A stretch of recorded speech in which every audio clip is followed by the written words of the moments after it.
মা কামাখ্যা ধামত নিবৃত্তিৰ পিছত আজিৰ পৰিৱেশ আমি আসাম দৰ্শকৰ দৰ্শকক দেখুৱাম কিয়নো বিগত 4 দিন ধৰি আমি আসাম দৰ্শকৰ দৰ্শকক যি কামাখ্যাৰ যি প্ৰবৃত্তিৰ পৰা নিবৃত্তিলৈকে আমি সকলো দৃশ্যাংশ আমি আসাম দৰ্শকক দেখুৱাই আছিলোঁ।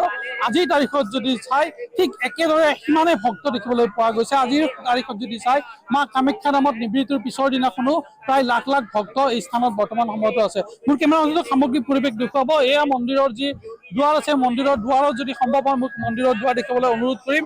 এয়া হৈছে মন্দিৰৰ দুৱাৰৰ পৰিৱেশ আৰু এক দীঘলীয়া লাইন, লাঙি নিচিঙা লাইনৰ ভিৰ দেখিবলৈ পোৱা গৈছে। আৰু নিবৃত্তিৰ পিছতো এনেদৰে যিসকল ভক্ত আছে, ভক্তসকলে মাৰ যেতিয়া মা কামাখ্যাৰ দুৱাৰ খুলি দিয়াৰ পিছত এনেদৰে তেওঁলোকে যি দৰ্শন কৰাৰ বাবে তেওঁলোকে দীঘলীয়া লাইন আৰম্ভ হৈছে। আৰু যিসকল বাবা দূৰ দূৰণিৰ পৰা আহিছিলে, যিসকল বাবা বিভিন্ন স্থানৰ পৰা আহিছিলে, তেওঁলোকে বৰ্তমান এই স্থানত আছে। আৰু বহু ভক্ত প্ৰাণ ৰাইজ, বহু ভক্ত এই স্থান বৰ্তমান সময়তো এই স্থানত দেখিবলৈ পোৱা গৈছে। যদি সম্ভৱ হয় আমি সেই ভক্তসকলৰ সৈতে কথা পাতিম, সেই বাবাসকলৰ সৈতে কথা পাতিবলৈ চেষ্টা কৰিম। মোৰ সৈতে এজন দাদা আছে, ক'ৰ পৰা আহিছে মই তেওঁৰ পৰা জানিবলৈ চেষ্টা কৰিম। দাদা ক'ৰ পৰা আহিছিলে? মই মৰাণৰ পৰা আহিছোঁ। মোৰ নাম ক্ষীৰোদ। আজি মই শুক্ৰবাৰে আহিলোঁ, শনিবাৰৰ পৰা ইয়াত আছোঁহি। মই সংগীতৰ সাধনা কৰিবলৈ আহিছিলোঁ আৰু জব কৰিবলৈ আহিছিলোঁ। খুব ধুনীয়াকৈ আপুনি বাঁহী বজাই থকা দেখিবলৈ পাইছিলোঁ। খুব ধুনীয়াকৈ বাঁহী বজাই আপুনি সাধনা কৰি থকা আছিলে। অকণমান বাঁহী বজাই দেখুৱাব নেকি? भारत जैसा भूमि, भारत जैसा धनवान कोई देश नहीं है। बाकी लोग ईमानदारी का राजा वो होता है, जैसे राजा पृथ्वीराज चौहान हुए, चंद्रगुप्त मौर्य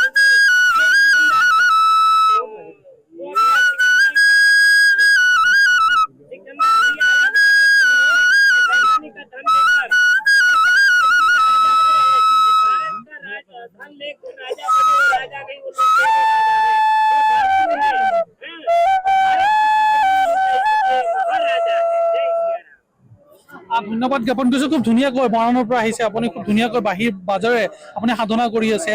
যোৱাকালিৰ পৰা আপুনি এই স্থানত আছে। যোৱাকালি মাৰ দুৱাৰ খুলি দিয়া হৈছিলে, তাৰ পৰা আজিলৈকে আছে। কামাখ্যা দেৱী দৰ্শন কৰিলে এতিয়ালৈকে? দৰ্শন কৰিছে? দৰ্শনটো কৰা হৈছে। ভাল লাগিছে। আপোনাৰ প্ৰথমৰ পৰা শেষলৈকে আছোঁ যে ইয়াত বহুতখিনি কথা গম পোৱা যায়। আগৰ পৰিৱেশটো আপোনাৰ অম্বুবাচী আগৰ পৰিৱেশটো আৰু বৰ্তমান হৈ যোৱা পৰিৱেশটো অলপ বেলেগ ধৰণৰ। এতিয়া ধৰি লওক সেইদিনাখনৰ পৰা আগতে বহুত মানুহ ভিৰ পাইছিলে। মানুহে ভাবিছিলে যে এই বছৰ মানে মানুহ অলপ কম হ'ব, বতৰৰ পানী বেয়া হৈছে, খুব বৰষুণ হৈছে। কিন্তু এই বছৰ মানুহৰ সমাগমটো আটাইতকৈ বেছি হৈছে। মানে মই যোৱা বছৰ আহিছিলোঁ, এইবাৰ দ্বিতীয়বাৰ আহিছোঁ। প্ৰথমবাৰতকৈ যোৱা বছৰতকৈ বেছি ভাল হৈছে। কাৰণ এতিয়া ধৰি লওক আমি সনাতন ধৰ্মীয় মানুহ, আমি যেতিয়া মই মৰাণৰ পৰা আহিছোঁ। মোৰ নামটো ক্ষীৰোদ মৰাণ। এনেদৰে খুব ধুনীয়াকৈ তেওঁ যি বাঁহী বাজনে তেওঁ যি তন্ত্ৰ মন্ত্ৰ তেওঁ নিজৰ সাধনা কৰিছে। আৰু মোৰ সৈতে কিছু বাবা আছে, যদি সম্ভৱ আমি তেওঁৰ সৈতে কথা পাতিম, তেওঁলোকৰ পৰা জানিবলৈ চেষ্টা কৰিম। বাবা आपका शुभ नाम? जय सियाराम, सियाराम स्वामी। जो कि माँ का द्वार खुल गया है, बहुत सारे भक्त अभी यहाँ पे है, तो विशेष रूप से क्या कहेंगे इस बार कैसा लगा मेले में? मेला एदा परी क्या है, एदा परी माँ ने खुशबू बरसाई है, अमृत बरसाई है, सुगंध बरसाई है, ज्ञान बरसाई है और बुद्धि बरसाई है।